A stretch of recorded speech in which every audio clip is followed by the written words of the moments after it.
Hello, this is J.R. Stewart, the conservative social justice warrior.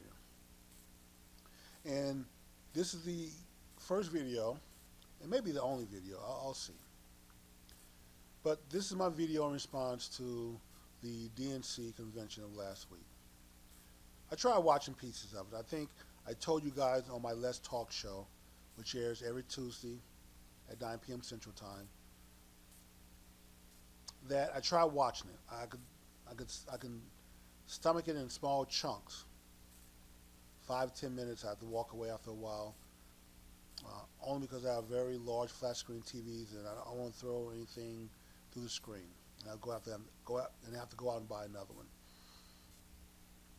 But I'm watching this. But I did watch Obama's speech in its entirety. I think it was about 20 plus minutes, 21 minutes. So I watched it. And here's what I think of it. I think once again, this shows the true colors of our former president. Now there are going to be some that say, "Well, JR, you didn't complain about the rest of them. Why are you singling the black man out to criticize?" And the reason being is because I don't expect anything from the rest of them. The white liberal, socialist, progressive, Marxist, Democrats, I don't expect anything from them. They created the black condition. Why would I look to them to change it? They're not. If they were going to change it, then Joe Biden would have, rather than apologizing for the crime bill that he architected and wrote when he needs your vote, the 8 years that he was vice president, he would have tapped his boss on the shoulder and said, "Hey, boss, maybe, just maybe, we need to take a look at that crime bill and do something about it."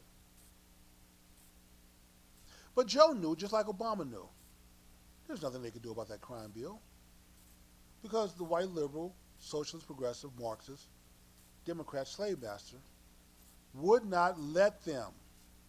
It's a no. So Barack Hussein Obama, Mr. Former President, this video is for you.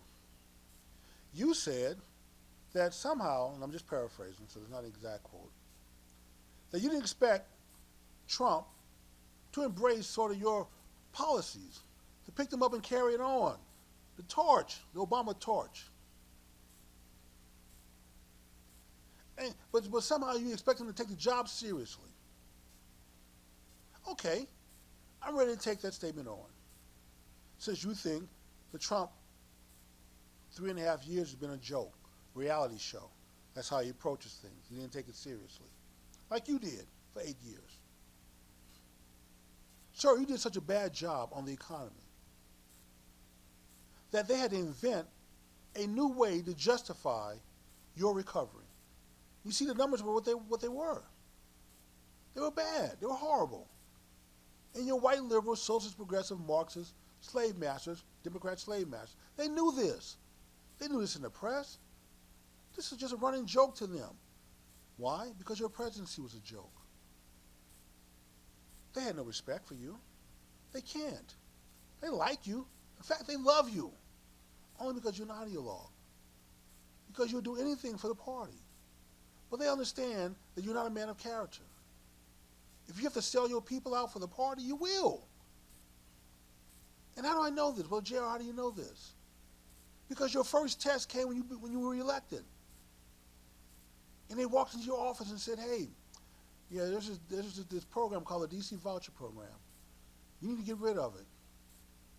I would like to think that you put on your community agitator hat and decided like, this is not very much money. And if it allows a few inner city kids to escape these failing DC schools and get a good education at a private school, same type of school I sent my daughters to. In fact, some of the voucher students went to the same school that your daughters went to. I would think the community agitator in you trying to put up some resistance. But there's no record that you put up any resistance. Even publicly, you didn't put up any resistance. You said you were going to study the problem. And of course, when you said that, we already knew what the study was going to find. Somehow you were going to spin this to be a bad thing. Yeah, folks, yeah, we can't, we really can't have these kids, leaving the failing schools where they were getting a poorer quality education, because they're leaving behind too many other kids. They can't all escape the plantation. Ha ha ha. Let's leave them all there. Sir, you didn't have to do that. You said you were here to serve the least among us. Those kids, Mr. Former President, were the least among us in the black community. You could have done something about sentencing reform that your vice president architect wrote, signing the law by Clinton. Clinton apologized for it. He said, hey, looking back on it, yeah, I was wrong. You should have done it another way. You and Joe had 8 years. Joe now says he's sorry. Yeah, vote for me. I'm sorry. But you had 8 years. You could have done something about it. You didn't. You presided over the worst recovery ever in history. They had to come up with a new term to justify it, called a jobless recovery. No one had ever heard of a jobless recovery in America, because every recovery we've ever had involved jobs and growth, GDP growth, a booming economy. What the hell is a jobless recovery? Well, that's something we invented, a jail for the black man. You got nothing done in your first term other than health care reform, which the country really didn't need. You say, oh, well, Jared, we got all these millions of people who don't have insurance. And guess what? You have a ton of doctors out there who don't take insurance. So insurance wasn't the answer. Doctors want to be able to get a return on their investment.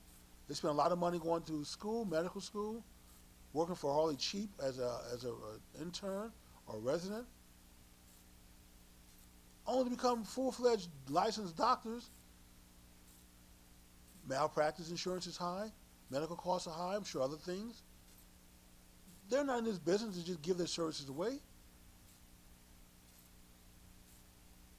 They just want to get paid what they think they're worth, just like everybody else. So insurance really wasn't the issue. Access to doctors is the issue. And if you could have worked on access, hell, the rest of us would have joined you. That's the same thing Republicans were saying. You would have got no opposition from Republicans if you had said, hey, the problem is really not insurance, or if it is insurance, we've got to find a way to give everyone insurance and make sure they still have access and don't lose access.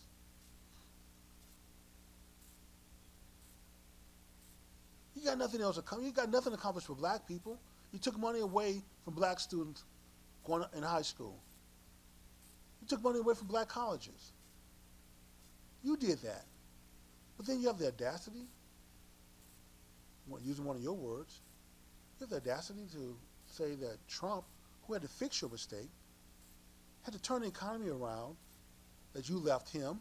Since you want to blame George Bush, other people say, well, Trump shouldn't go around blaming Obama for everything. That's exactly what you did for 8 years. You didn't always say his name, but if you have two brain cells that are working, we all understood when you said the previous administration exactly what you were saying. You were saying George Bush.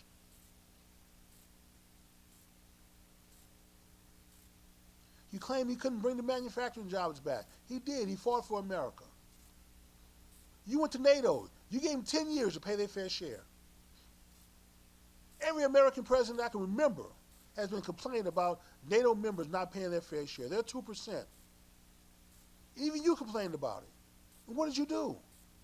Oh, well, hey, we'll give you guys 10 years to start paying. Trump went over there to NATO, and here's the difference for a person who cares about the country, who works on behalf of the country. You guys need to pay your fair share. We're paying 4%, twice the fair share, and some of you not even paying 2%. That needs to change. Oh, well, Mr. President of the United States, Donald J. Trump, your predecessor, the guy who came before you, he said that, we don't have to start paying for another 10 years, for 10 years. Trump, I know in his mind he was saying this is not to be born. You guys must be out of your mind if you think we're going to continue at the current levels, and we're going to pay to defend you. You see, we have the ability to defend ourselves. We can pull our troops back and defend America easily. We can defend Europe and America. And if you think we're going to keep paying twice the rate while you guys are not paying your fair share, you must be out of your mind. And before he left Brussels or wherever the NATO meeting was that year, he had billions of dollars in commitments to start paying into the NATO fund, with over $100 billion over the next year or two. Countries are now trying to get caught up because they understand. And pulling troops out of Germany has really sent a message. You're gonna partner up with the Russians, build a pipeline, pour billions of dollars into their coffers so they can build military weapons to threaten you, and then you want us to spend our money to defend you, and you're not paying your 2%? Chancellor, you must be losing your mind. That's a president who cares about his country, who puts America first. When he said he was going to renegotiate those bad trade deals that you got us into, are you okay to renew? You said it couldn't be done. You and the pundits and all the other experts, oh, that can't be done. Well, it was done. He said he couldn't bring China to their knees. He brought them to their knees. They're now trying to be a good trading partner with us.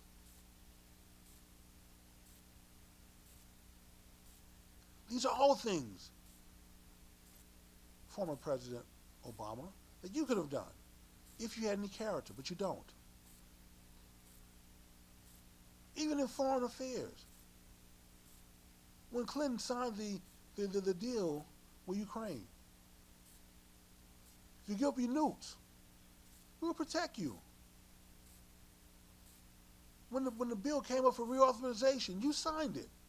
You put your name at the bottom of it, promising to defend these people if they came under attack. When they came under attack, what happened? Well, we can't help you out. We can't send you any weapons, but we do have these old MREs in the warehouse we can send you, some blankets. Hopefully that helps you against the Russian tanks, missiles, bombs, guns. Good luck. Got to go to the golf course. See ya. What kind of character is that? What kind of man doesn't honor his word? What kind of man turns his back on black kids by taking away their opportunity to get out of a failing school system? What kind of black man turns his back on black college students and black schools? Well, kids are trying to get an education to come have a chance at the American dream. What kind of man does that? That's not a man of character. You, sir, are no man of character. And it's not just me saying this. I'm telling you what your white liberal, socialist, progressive, Marxist, Democrat, slave master won't tell you. Do they love you? Yes, because you're not ideologue. Do they respect you and value you as a man? No. They're laughing at you. They think you're gay and your wife's a tranny. How the hell is that respect? How the hell is that looking up to you? This is people from the left who are saying this and laughing at you. You don't hear Republicans making these kind of nonsensical claims. Maybe there are a few. But for the most part, it's not the Republican leadership saying this. This is why character is important. You had a chance. You had 8 years to do something. You could have left a lasting impact. All you left us was my brother's keeper. Nobody knows what the hell that is, or what it does, or what is it. I've looked it up several times and still can't figure it out. And I'm a pretty smart person. Last time I was checked at an IQ of 168. And that's not to brag. That's just to say that, I am able to figure out a few things. I have a few working brain cells. But you, sir, have no character. You will go down in history as one of the worst presidents ever, at least in my lifetime. And I never thought the day would come that I would welcome Jimmy Carter back in the White House. But the 8 years that I had to live through your administration, I thought about that. I thought there would never be a day that I would embrace the Clintons back in the White House. But Jimmy Carter and Bill Clinton, and with his wife Hillary, were even better than you are. And so the next time you put your lips together to criticize Donald Trump, the Trump supporters, the voters, which I'm one of, next time you put your lips together to criticize, to claim he doesn't take the job serious, you could not have accomplished any of the things or half the things that he accomplished because he has character. He, sir, has kept his promises. To bring back jobs to America, he's done that. To rescue the steel and iron industry, he did it. To build a wall, he did it. To combat illegal immigration that takes jobs away from black men, he did it. Fix the mistakes that you made. Repaired the guidelines that you could have done, the federal sentencing guidelines.